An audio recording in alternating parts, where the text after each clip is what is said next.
Hello and welcome to the preview of match number 8 of the Indian T20 League. It's a matchup that features Kolkata taking on Hyderabad, both teams that flattered to deceive in their respective opening encounters, but two experts who never flattered to deceive when it comes to their thoughts, their comments, their opinions, their analysis are Mandira Lalvani and Ayaz Memon. Mandira, Ayaz, welcome to the preview.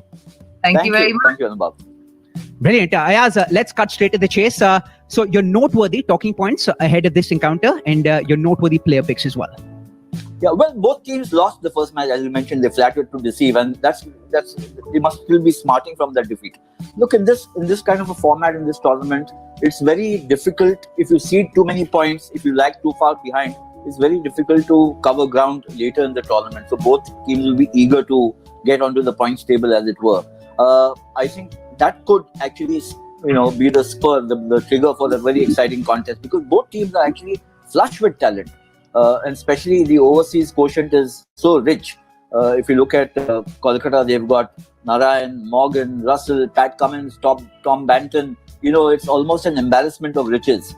And yet they came a complete cropper against Mumbai because, most of them just couldn't get going, especially Pat Cummins. I thought he bowled a little too short on that pitch and was caught to get going. He's a very key player there because he's also, captain of England and in a sense an advisor to Karthik, so his presence is vital on the field. And Andre Russell, we all know he can transform match in minutes, but it didn't happen against Mumbai. And where Ayaz is concerned, they had their moments against Bangalore. So the match went into the final over. In that sense, it was a closer contest, but it was a match that actually Hyderabad should have won.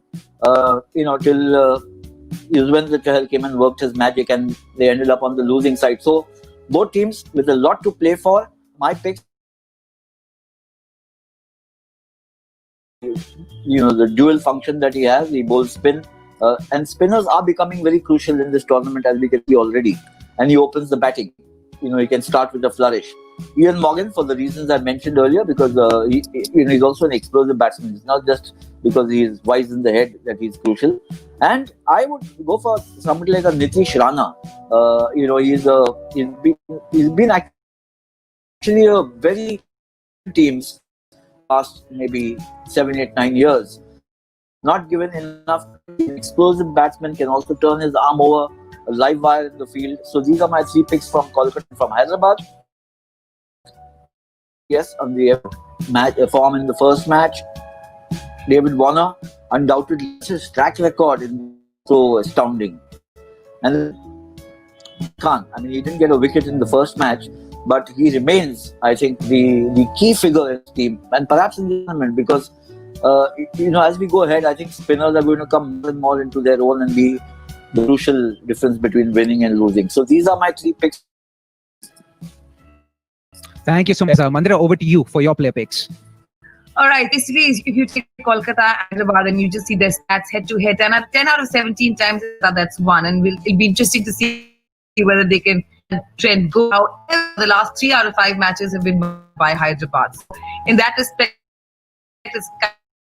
teams come on the back of a defeat, both looking to start their account. Both will need this big be able to play, and start to go on a high. Interestingly, in both their previous matches, both teams were fumbling with their batting. Where Kolkata crumbled under pressure, it was Hyderabad that had middle order woes. They could not fortify what Johnny Bairstow and Warner had set up, and there's a lot of dependence there. So that will definitely be a talking point. The other thing is the strategy with which they play. Like Ayaz mentioned, Rashid Khan did not take a single wicket in his last match, but he's not one to be dismissed easily. Also, Andre Russell might struggle a bit against Khan. It'll be interesting to see when they bowl Rashid Khan, Kolkata is concerned, whether they play him out slowly and then go for the wham bam. So I think strategy will, of course, play a big role, as will the factor, which we've already seen throughout this tournament already. As for the players, definitely Andre Russell, the last at number 6. Is that the right place for him to bat at? He can't really play his natural game. Is he then able to fulfill his entire potential? Maybe not. So I think the Kolkata camp will have to have a strong think about that. Sunil Narayan, I totally agree with Ayaz. Ace with principle, and that's solid and holding it all together. And a player which more than the in terms of performance would be Pat Cummins. A lot made of him, pride has been on him, a lot of expectations ride on him, and he would be very, very eager to start making that impact and proving he's there and proving his his worth. As far as the Hyderabad team is concerned, definitely David Warner. I mean, without him, there is team. So the dependence on Warner and Bairstow is very legit. So David Warner, again, and him as a captain as well, we'll have to see how he strategizes. Now that Mitchell Marsh has been ruled out and he's gone, I'm curious to see who's going to come in. If it's Williamson, of course, he will walk in straight away into the playing 11. But with him not around, if he's not fit yet, it'll be either Mohammad Nabi or Fabian Allen, in which case I would go with Fabian Allen, and I look forward to that. And Manish Pandey, good start against Bangalore, which is his previous team, and a lot of potential. He is in the middle order, and the Hyderabad middle order today will have to fire. Fantastic. So we've very comprehensively and extensively assessed the makeup and the composition of both teams. Mandira, your selection in terms of which team you see winning this contest? Hyderabad. I see Hyderabad winning this contest. Yes. Much to my dismay, Ayaz. I think she's in my mind. Yes, I know Kolkata has got, as I mentioned, an embarrassment of riches. I think Hyderabad looked more compact and more focused in the first match. They lost, but they still performed quite well. It wasn't a poor performance.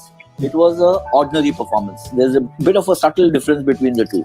Fantastic. As a very proud Calcutan, I was hoping that at the end of this preview, we'd all be singing Kod Bolod Wo Jeet Po in unison, but I'm guessing that's not happening. I'm the only one who's, flying the flag of Kolkata in this encounter. But thank you so much to Mandira. Thank you so much to Ayaz. And thank you so much to the viewers for having joined us for yet another preview. This was a preview of match number 8 of the Indian T20 League between Kolkata and Hyderabad. Do stay tuned on our networks and as well as on Cricketpedia's networks. And we look forward to bringing more such reviews to your screens in the near future as well. Thank you so much. Until next time, stay safe and take care.